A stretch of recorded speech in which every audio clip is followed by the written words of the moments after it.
Halo semuanya, kembali lagi di channel Awan Kai News. Semoga saja kalian sehat selalu ya. Bagi yang belum tahu, channel ini adalah channel baru Awan Kai News. Untuk yang belum berlangganan, silahkan berlangganan. Tekan tombol lonceng dan sukai video ini ya.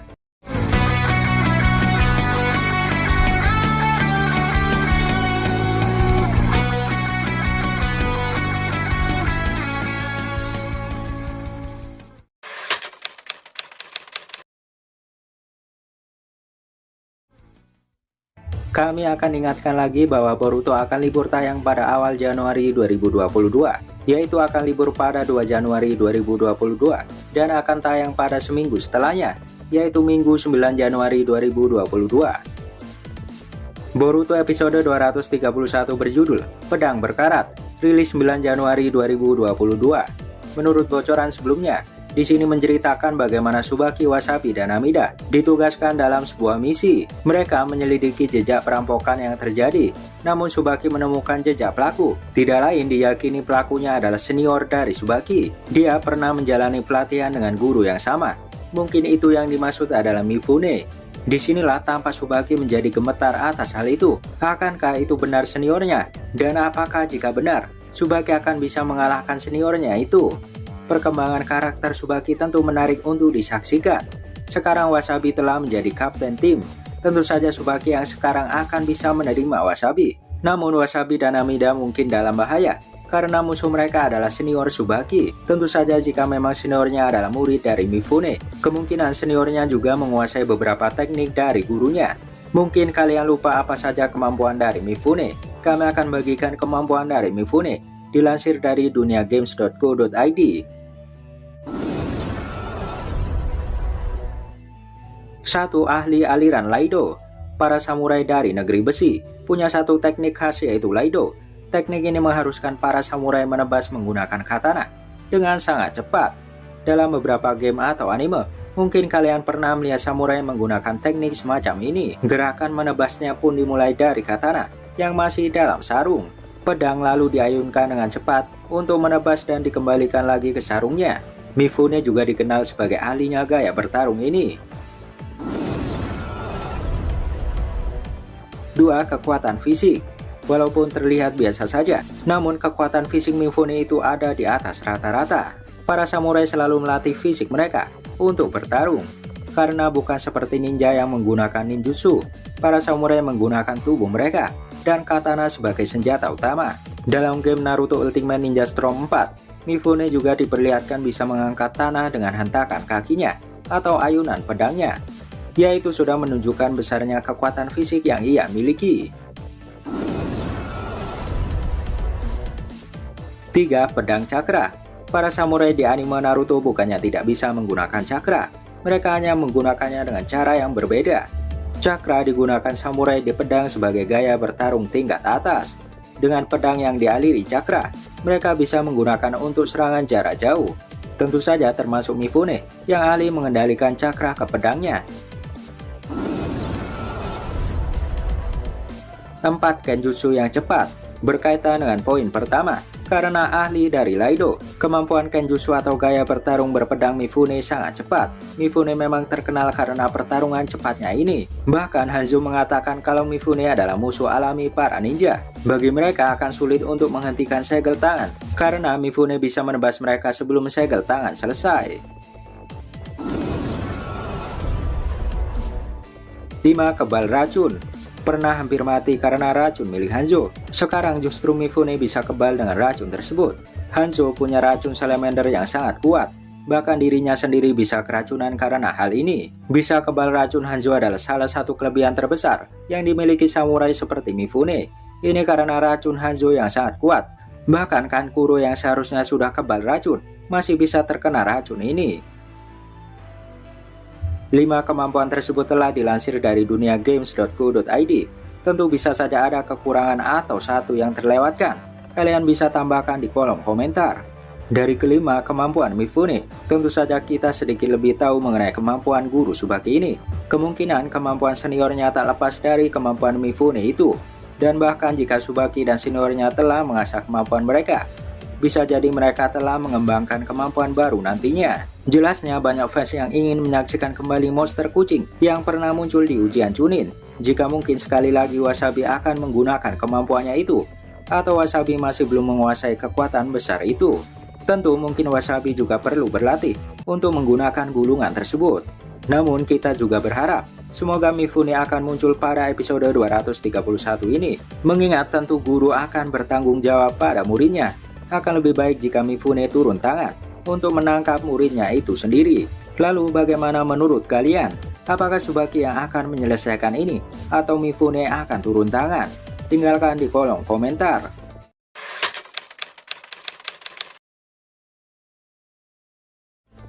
Berbicara mengenai Kenjutsu, pastinya kalian tidak asing mendengar ini.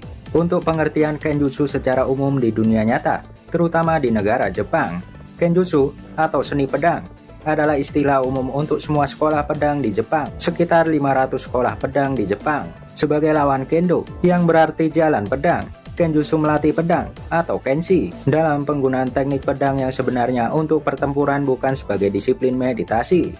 Tentu saja sama dengan istilah di dunia anime Naruto Boruto. Menurut fandom Naruto, di mana Kenjutsu secara harfiah berarti teknik pedang.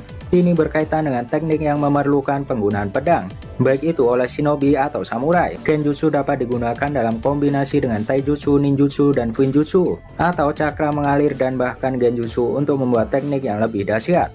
Tentu saja kisah mengenai Tsubaki sang samurai dari negeri besi mungkin juga akan menjadi canon yang penting. Kami curiga bahwa keberadaan Tsubaki juga masih erat kaitannya dengan Boruto remaja yang bisa menguasai teknik pedang. Memang dalam episode 1 anime Boruto, ditunjukkan Boruto bertarung menggunakan pedang. Ini menandakan bahwa Boruto mengikuti jejak gurunya sebagai shinobi pengguna pedang. Banyak yang penasaran, siapa yang mengajari Boruto menggunakan pedang? Banyak orang secara spontan menjawab, tentunya itu adalah gurunya Sasuke Uchiha. Namun itu semua juga belum pasti. Bisa jadi Sasuke telah mati sebelum Boruto menguasai Kenjutsu. Jadi kita belum bisa menyimpulkan secara singkat siapa yang mengajari Boruto ilmu pedang. Di sini kita akan membuat teori siapa guru Boruto untuk belajar menggunakan pedang. 1. Belajar dari Tsubaki. Tentu saja adanya sosok Tsubaki membuat kita semua penasaran. Apakah Tsubaki akan ada hubungannya dengan Boruto remaja? Atau Tsubaki benar-benar peran figuran biasa saja? Jika memang Tsubaki rupanya sempat mengajari Boruto menggunakan pedang, tentu ini adalah bahan sempurna untuk memperpanjang cerita asli versi anime. 2. Belajar dari Mifune. Mifune adalah jenderal negara besi. Ia merupakan seorang samurai veteran yang dikenal dalam dunia shinobi. Bahkan, Mifune pernah bertarung dengan pemimpin Amegakure, yaitu Hanzo. Pertarungan tersebut membuktikan kekuatan seorang Mifune. Dijelaskan bahwa Tsubaki adalah murid terakhir dari Mifune. Tentu saja ini menarik jika Boruto meminta Mifune mengajarinya untuk melakukan teknik pedang. Nantinya bisa dibayangkan betapa kerasnya Boruto untuk membujuk Mifune menjadi gurunya. Ini juga memperpanjang cerita asli versi anime. 3. Kemampuan karma. Kemampuan dari karma tentu saja tidak main-main.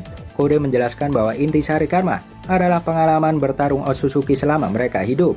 Ini artinya Boruto mendapat pengalaman bertarung. Dengan kata lain, Boruto mendapat pengalaman tanpa harus berlatih atau bertarung dengan musuh. Ini sebabnya saat Boruto mengendalikan kekuatan Momoshiki, tepatnya pada chapter 65, Boruto hampir membalik keadaan untuk melawan Kode. Boruto langsung bisa mengendalikan kekuatan besar karma berkat pengalaman bertarung di dalam karma. Dengan kata lain, bisa saja Boruto mendapat pengalaman bertarung Otsutsuki dalam menggunakan pedang. Jika kita ingat sebelumnya, Momoshiki telah memakan rekannya, yaitu Kinshiki, di mana Kinshiki tampak ahli dalam penggunaan senjata yang terbuat dari cakra. Bisa saja Boruto suatu saat nanti akan menguasai teknik senjata dari Kinshiki. Kita tentu menanti itu. Bahkan jika kita perhatikan, Momoshiki sempat bertarung menggunakan senjata cakra melawan Naruto dan Sasuke dulu. Jadi bisa saja kemampuan Kinshiki telah direkam di dalam karma Momoshiki. Dengan ini, Boruto bisa menguasai penggunaan senjata secara instan, terutama mungkin dalam penggunaan pedang. 4. Belajar dari Orochimaru.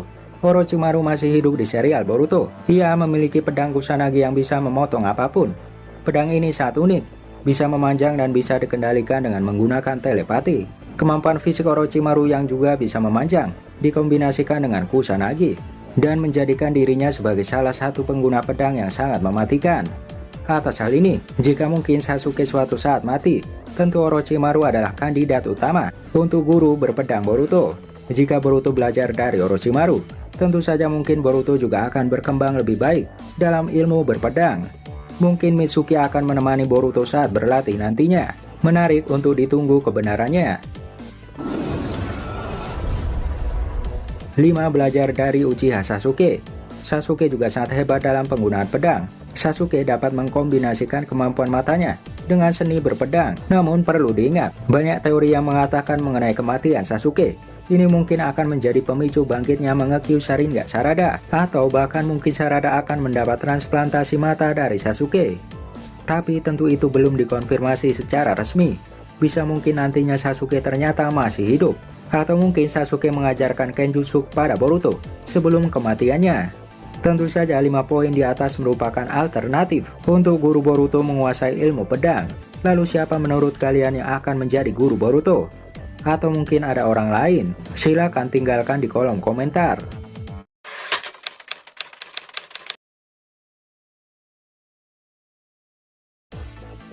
Selain itu, tentunya menarik untuk membahas kemampuan baru dari Borushiki. Seperti yang kita tahu, Momoshiki telah mengendalikan tubuh Boruto di manga chapter terbaru. Tentu ini adalah sesuatu yang sangat menarik. Bagaimana Borushiki mampu menguasai teknik baru dalam sekali coba. Sebelumnya saat melawan Boro, Borushiki hanya mampu mengeluarkan satu Odama Rasengan. Kemudian Borushiki kehilangan kesadaran. Apalagi saat melawan Sasuke dan Kawaki, Borushiki hanya bermain aman dan menggunakan Kyoru Rasengan saja. Namun di chapter terbaru, Momoshiki berhasil mengeluarkan berkali-kali Odama Rasengan. Tentu saja ini merupakan perbedaan kekuatan dari sebelumnya. Sebelumnya Momoshiki mengatakan bahwa dia akan bisa mengambil alih tubuh Boruto hanya saat cakra Boruto habis. Dan ini tentu mengakibatkan tubuh Boruto lemah. Maka dari itu saat Borushiki muncul, kekuatan Borushiki tidak terlalu hebat. Lalu apa perbedaan dengan manga chapter 65? Itu karena cakra Boruto masih banyak. Proses pengambilan alih tubuh Boruto dilakukan secara paksa, di mana di tengah pertarungan, Momoshiki menghentikan waktu dan berkata akan membunuh Kode. Tentu mungkin Boruto sedikit ragu, namun akhirnya Momoshiki berhasil mengendalikan tubuh Boruto. Ada 2 kemungkinan mengenai hal ini. Pertama, bisa jadi karena Boruto mengizinkan Momoshiki untuk mengambil alih. Tentu karena tujuan mereka sama, yaitu untuk membunuh Kode. Kedua, bisa jadi proses ekstraksi karma sudah berkembang. Meskipun obat itu hanya menghambat, tapi proses karma tetap berjalan. Akibatnya Momoshiki dapat mengambil alih Boruto secara paksa. Tapi banyak fans yang bertanya, bagaimana bisa Boruto menggunakan Odama Rasengan? Padahal di anime dijelaskan bagaimana cakra Boruto tidak cukup banyak untuk menggunakan Odama Rasengan. Ini ditegaskan oleh Hokage ke-6, yaitu Hatake Kakashi. Tentu saja itu karena kekuatan dari karma Momoshiki. Bahkan saat karma Ishiki menyebar, Kawaki mempunyai cakra yang sangat besar sekali. Jadi cakra karma Momoshiki membuat perbedaan besar untuk cakra Boruto. Bukan hanya itu, Borushiki tampaknya mengeluarkan sebuah jutsu baru. Jutsu itu disebut Rasengan. Rasengan adalah sebutan untuk Rasengan peluru yang dilepaskan oleh Borushiki. Rasengan tanpa dikeluarkan dengan satu tangan, tapi Borushiki mengkompresi tinggi Rasengan itu, sehingga Borushiki menembakkan Rasengan kompresi tinggi ke arah musuh dengan kecepatan tinggi, layaknya peluru.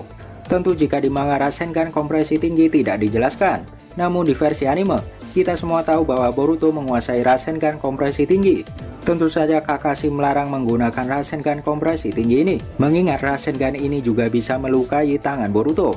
Mungkin dari sinilah Momoshiki memikirkan cara untuk menembakkan Rasengan kompresi tinggi layaknya peluru. Tentu saja kejadian ini seperti layaknya jutsu Rasen Shuriken milik Naruto dulu. Naruto dulu tidak bisa menggunakan Rasen Shuriken dalam jarak dekat. Akhirnya solusinya adalah melemparkannya. Namun bedanya, Borushiki bukan hanya melempar, tapi menembakkannya dengan kecepatan tinggi. Lalu pertanyaannya, apakah jika nanti Boruto sadar, dia akan bisa menggunakan teknik Rasengan ini? Menurut kami pribadi, tentu itu bisa saja. Boruto kemungkinan akan mengingat dan mengeluarkan Rasengan dengan kemampuannya sendiri. Seperti Boruto yang tiba-tiba bisa menggunakan Jikukan Ninjutsu dalam sekali coba, melacak cakra Kawaki, dan lain-lain. Semua itu adalah sebuah naluri. Namun kode telah menjelaskan bahwa inti karma adalah pengalaman bertarung dari seorang Otsutsuki semasa hidupnya. Jadi dengan adanya karma, Boruto mendapat kemampuan instan dalam pengalaman bertarung. Apalagi hanya mengeluarkan Rasendan, kemungkinan Boruto akan bisa melakukannya. Tapi bukan itu saja yang menarik perhatian. Dengan Borushiki yang bisa dengan mudah menciptakan teknik baru, kemungkinan ke depan juga akan ada banyak teknik baru yang dibuat oleh Momoshiki. Jika kita bisa menyebut Momoshiki adalah seorang jenius, tentunya kita tidak sabar teknik apa lagi yang diciptakan oleh Borushiki nantinya. Disinilah kita bertanya-tanya, kapankah Jogan akan muncul? Jika Borushiki bertindak sesuka hati, tentunya ini akan berbahaya. Harapan kita salah satunya dengan munculnya Jogan untuk mengatasi kesadaran Momoshiki di tubuh Boruto. Tapi tentunya ini hanya teori kami saja.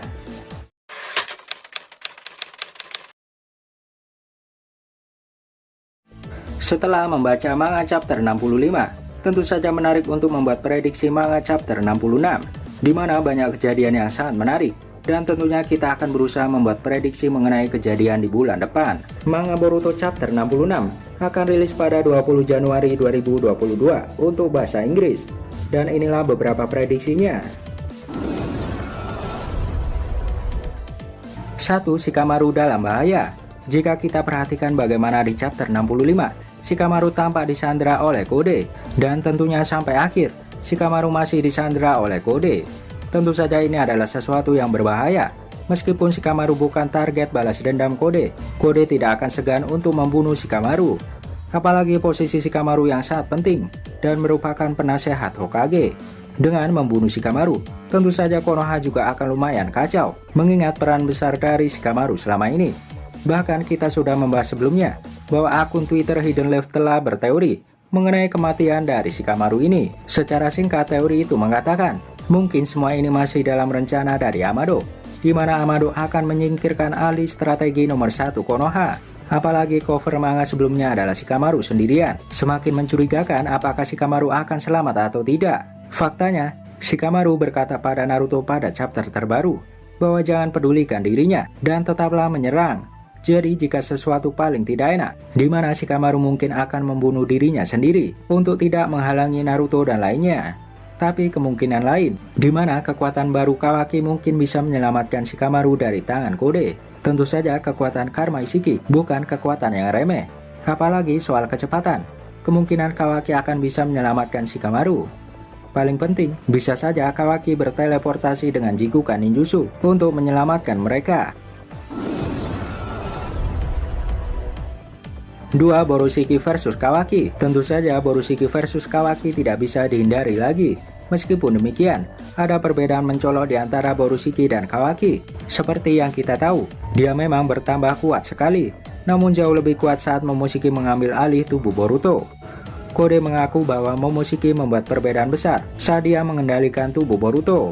Jadi jika memang demikian, kemungkinan akan ada perbedaan antara Kawaki dan Borushiki. Namun juga ada faktor lain dalam hal ini. Misalkan saja bagaimana karma dari Otsutsuki Shiki nyatanya sangat spesial. Ishiki yang ditakuti oleh Momoshiki kemungkinan menyimpan kekuatan besar di atas Borushiki. Apalagi jika kita ingat, mata kiri Kawaki berubah menjadi Dojutsu tahap 1, di mana ada segitiga kecil di pinggir mata kiri Kawaki. Tentu saja tahap sempurna dari itu kemungkinan adalah mata 8 jalur dari Ishiki, dan mungkin Dojutsu ini akan membantu mengalahkan Borushiki. 3. Naruto dan Kode hanya diam saja. Jika Kode menyandra Shikamaru, tentu saja Naruto tidak akan bisa bergerak di chapter ke depan. Jika memang di chapter depan akan difokuskan pada pertarungan Borushiki versus Kawaki, kemungkinan Naruto dan Kode hanya diam saja dalam satu chapter ke depan. Apalagi untuk adegan pertarungan, tentu akan memakan banyak panel untuk satu chapter. Jelas kita akan penasaran kemampuan dari Kawaki. Atas hal itu, akan masuk akal jika chapter ke depan berfokus mengenai kemampuan apa saja yang bisa dilakukan Kawaki mode Otsutsuki. Tentu jika sudah mata tahap 1 Ishiki, kemungkinan kemampuan tak lepas dari besi hitam, kubus hitam raksasa, atau Jikukan Ninjutsu. 4. Kode akan mundur. Teori lain mengatakan di mana Kode akan mundur ke depannya. Tentu saja kekuatan Kawaki mode Otsutsuki akan sulit dihadapi oleh Kode Karma Putih yang dikatakan adalah karma yang cacat. Apalagi pembatas kekuatan kode belum dilepas. Jadi tentu saja kemungkinan kode akan mundur dan dia berusaha menemukan Amado. Jika menurut teori kami sebelumnya, bisa saja kode akan menuju ke tempat Amado. Disinilah mungkin Sasuke bersembunyi di dekat persembunyian Amado. Tentu karena selama beberapa chapter, Sasuke tidak muncul. Kemungkinan dia berpendapat bahwa kode akan muncul di dekat persembunyian Amado. Dan mungkin memang ada tanda cakar di dekat persembunyian Amado tersebut. Jika benar, mungkin akan ada pertarungan kode versus Sasuke ke depannya. Lalu bagaimana menurut kalian? 5. Cyborg baru. Di chapter terbaru sudah dijelaskan bagaimana Amado tahu bahwa musuh itu adalah kode. Namun Amado di sini heran, bagaimana kode bisa menemukan Kawaki secepat itu. Amado paling tahu bahwa kode tidak mempunyai kemampuan pelacakan. Tentu saja Amado terheran-heran akan hal ini, dan dia masih belum menyadari bahwa Eda dan Daimon juga masih hidup. Disinilah jika Amado mengetahui itu adalah kode, akankah cyborg baru Amado akan diaktifkan nantinya? Tentu saja Amado menyadari bahwa mereka akan kewalahan melawan kode dan Borushiki. Jika benar, mungkin cyborg baru ini akan membantu untuk mengalahkan kode. 6. Apakah Eda dan Daimon akan datang? Banyak yang mengharapkan bagaimana Eda akan membantu kode ke depannya. Tapi tentu perlu kalian ingat bahwa Eda tidak sebagus itu dalam bertarung. Dan kemampuan pengikat hati Eda tidak berpengaruh pada Kawaki dan Borushiki. Jadi kedatangan Eda tidak akan membantu kode. Justru itu akan berbahaya bagi Eda. Namun lain halnya dengan Daimon. Daimon tampaknya kesatria yang tangguh, yang mempunyai kemampuan cermin. Tentu saja kedatangan Daimon akan sangat berpengaruh dalam pertempuran ke depannya. Tapi jika kita tahu, Daimon hanyalah anak kecil. Dia sedang tidur pulas di pangkuan kakaknya. Jadi kalian jangan terlalu berharap atas kemunculan Eda dan Daimon. Apalagi Eda memang menyarankan kode untuk mundur daripada menghadapi kekacauan itu. Itulah teori mengenai manga Boruto chapter 66. Nantikan teori bagian kedua dari kami, tentunya hanya di channel Awan Kai News.